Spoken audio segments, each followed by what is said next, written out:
Bonjour, donc moi je vais assurer la coupure pub et promotion du plan Rhône pendant environ 2 minutes. Je pense que Kevin ne me laissera pas plus et on reviendra donc tout de suite après mes quelques diapos à des sujets techniques. Là l'objectif c'est juste de vous resituer rapidement cette journée dans notre activité au sein du plan Rhône. Donc très rapidement parce que vous le connaissez déjà, donc la genèse du plan c'est... Après de nombreuses crues, la crue de 2003, qui, pour mémoire, avait généré environ 1 milliard d'euros de dégâts et puis 32 000 personnes déplacées. Donc je ne reviens pas plus longtemps. Les spécificités du territoire Rhône-Saône, c'est que déjà voilà, la Saône ne faisait pas partie du périmètre éligible au démarrage du premier plan. Elle a été raccrochée au plan Rhône en 2015, donc rendue éligible au POI FEDER. Alors le POI FEDER, c'est un des 2 outils du plan Rhône qui permet de subventionner et d'accompagner financièrement des projets. Donc on a un contrat de plan interrégional 2015-2020 et un POI FEDER donc qui mobilise des fonds européens. Donc ce plan Rhône, en fait, c'est un partenariat qui s'appuie sur une comitologie qui permet de labelliser des projets de façon partenariale, qui s'appuie sur des critères de labellisation communs à tous les projets, et qui s'appuie, on en a parlé également, sur une doctrine Rhône qui va donc pour nous être un gros chantier dans les semaines qui viennent pour intégrer le nouveau décret PPRI qui est en consultation publique actuellement. Donc rapidement le plan Rhône, donc c'était vraiment l'objectif d'aborder une zone inondable sous l'angle territorial, c'est-à-dire dans toutes les composantes du territoire, pas seulement l'inondation, mais aussi l'économie, l'aménagement, le tourisme, l'environnement.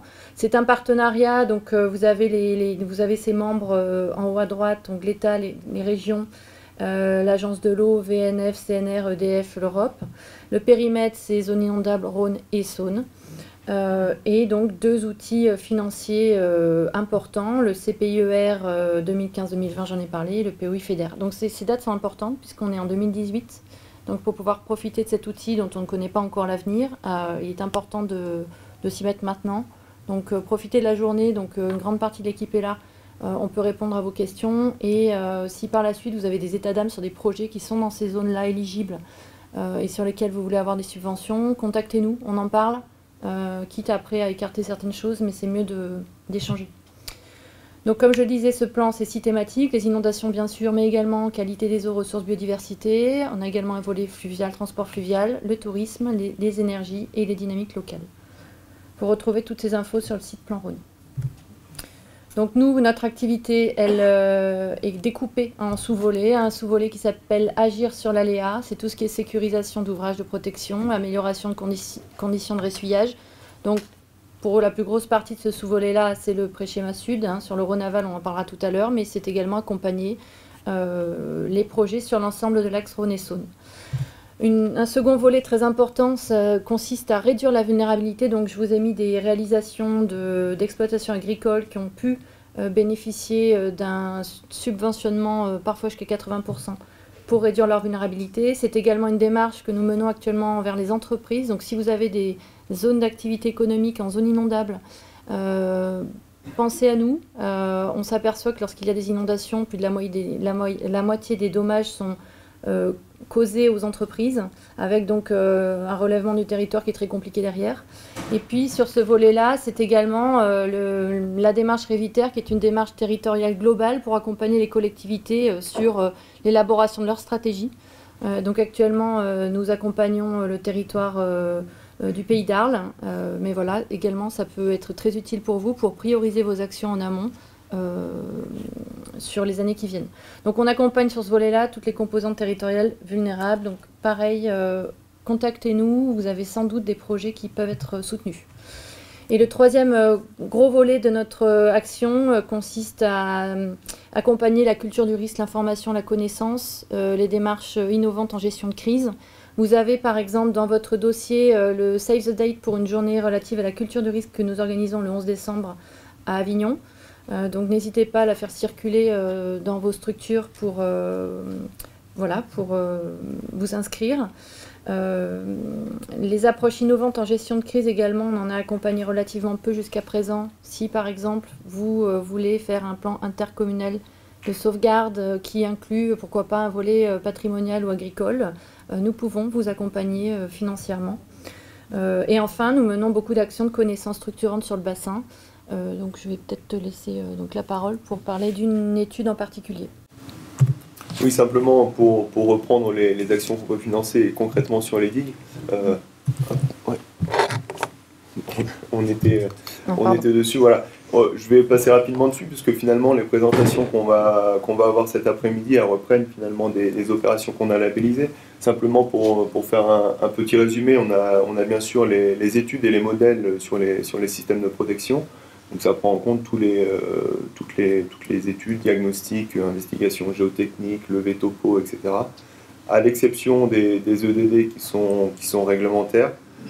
Les EDD qui sont dans les travaux, on peut les financer, mais les EDD pour un système seul qui est réglementaire, on ne les finance pas. On a aussi des financements possibles sur les études et les modèles sur les inondations du Rhône et de la Saône. Donc typiquement les modélisations 2D, on en parlera peut-être un petit peu cet après-midi sur la plaine de Chautagne. Les schémas de gestion des ouvrages de protection, évidemment la sécurisation des ouvrages de protection, c'est avec notamment le pré-schéma sud, mais pas uniquement. Et puis nous en tant que plan Rhône, on peut aussi mettre à disposition des collectivités, de l'ensemble des acteurs du territoire, des outils, des données. Donc, notamment, par exemple, vous connaissez peut-être la BDT Rhône, la base de données topographique Rhône, qu'on peut mettre à disposition, des modèles numériques de terrain, des données hydrologiques, hydrauliques. Et puis voilà, donc sur les ouvrages, plus spécifiquement sur les digues, on a lancé récemment une étude pour compiler finalement l'ensemble des données qui étaient à notre disposition sur les digues. On s'est rendu compte que finalement sur les digues, les services de l'État avaient une partie des données, les syndicats, les collectivités, les ASA avaient également des données, mais ces données étaient dispersées dans les différentes structures. Elles avaient des précisions différentes, elles avaient des mises en forme différentes. Et dans le cadre de la GEMAPI, dans le cadre de la modélisation hydraulique, on s'est rendu compte que ça serait quand même très utile d'avoir une seule base de données qui regroupe toutes ces données, qui compile ces données, qui compile la précision spécifique de chacune des données dans une seule base qu'on pourrait ensuite remettre à disposition. Donc c'est dans ce cadre-là que vous avez été sollicité au courant de l'été, puis par la suite par le bureau d'études CEPIA qu'on a retenu pour cette étude, pour collecter les données que vous avez à disposition dans vos structures. Donc voilà, ça c'est les objectifs de l'étude. Je passe assez rapidement. On a 4 phases. Hein.